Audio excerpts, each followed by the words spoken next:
It's the worst that people are good, people are smart, people are tolerant, people are loving, people are compassionate.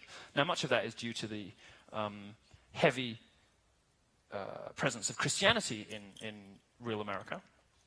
But it's amazing to me, working in the job that I work in, with the people around me, it's amazing to me when you compare the meanness and nastiness, the sociopathy, the spitefulness of the progressive media, of social justice warriors, of the left in general, with the compassion and warmth and intelligence and love, frankly, that you get in real America, that you get from the sorts of people who voted for Donald Trump.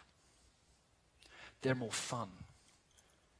They're more fun to be around. They're more fun to talk to hang out with, more fun to have over for dinner. They're just they're the kind of people you want to hang out with. But they're also fundamentally good and decent people. And as we learned earlier, the fact they didn't go to college doesn't make them any less smart. Okay, they didn't read Sartre, they didn't read Nietzsche. Most people who did are idiots. Most people who did are wrong about everything. Most people who did come out of college dumber than when they went in. If you did any kind of arts degree in America these days, you will graduate less well able to deal with the real world than you were when you went in. You will believe more untrue things than you did when you started. You'll be less well equipped to deal with jokes, with people hitting on you in bars. You will be less able to live happy, productive, meaningful lives, less able to hold down serious relationships. All these feminists, they're all fucking miserable single women in their mid-30s who hate their apartments, hate their cat, hate their jobs, who've been lied to about feminism and want the rest of the world to hurt as much as they themselves are hurting. Why? Because they were ruined by college.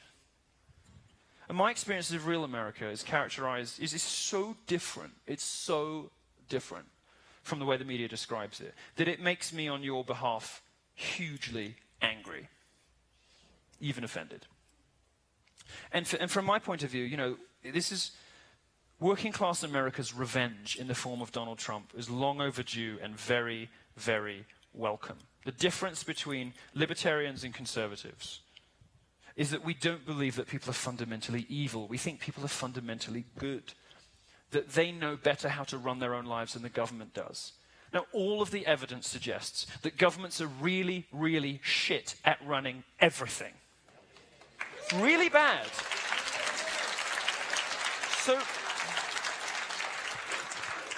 So why would we entrust these people with rules about how we can speak, what language we can use, what clothes we can wear, how we can express ourselves, what video games we can play? Why would we entrust this class of people, these in many cases remote, unaccountable, unelected people in the UN or whatever it is, the various departments of government, Department of Education, just get rid of it. Just get rid of it. Why would we entrust these people with our well-being? Why would we assume that they know better than we do how to live our lives? They don't know better. And in many cases, in most cases, perhaps in all cases, the people desperate to legislate how others should live are the people least qualified to do so. Man-hating, ugly, inside and out, hateful women, desperate to punish men, becoming feminists, want to tell all the rest of us about microaggressions and mansplaining and manspreading. Hucksters and race baiters want to tell us what's wrong with white America. All cases I can think of, the people desperate to engorge themselves by legislating how others live are the people who should be shunned and locked away before ever being given public platforms. It is the hucksters, the frauds, the tricksters, the losers, the liars, the opportunists. These are the people lecturing you from the page of the newspaper, from Hollywood, and from politics. They're the reason Donald Trump's in office. And one of the groups they lied about the most is one of the groups I've had the most contact with over the course of this tour. Good, decent, ordinary people, many of whom I am proud to call friends now. And this is a bit of the country that I absolutely love. And it's sad to me that people who were born into this country, who were granted all of the privileges and opportunities to discover what this great land is like, have shunned it and have locked themselves away in New York and Los Angeles and refused to discover all of the wonderful things that the rest of America has to offer. Well, I love the rest of America. I encourage you to get out of your college bubble and visit some of it if you haven't, because let me tell you, not all of the world is as mental as Colorado Springs or Boulder. Not all of the world, and not even all of America. We're more sane down here. What's that, Johnny? We're more sane down here. A little. I mean, you're not Seattle, but you're also not Louisiana.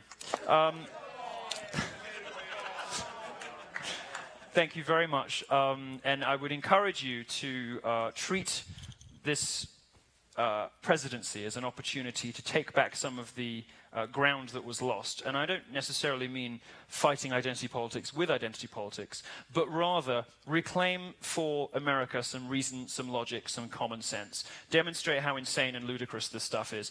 Because, the reality is, if you force everyone to play identity politics, if you insist on pitting whites against blacks, women against, men, straights against gays, the reality is you guys are going to win. And the left isn't going to like it very much. But there's a better way, Don't fight identity politics with identity politics. White pride, white nationalism, white supremacy isn't the way to go. The way to go is reminding them and yourselves that you should be aspiring to values and to ideas.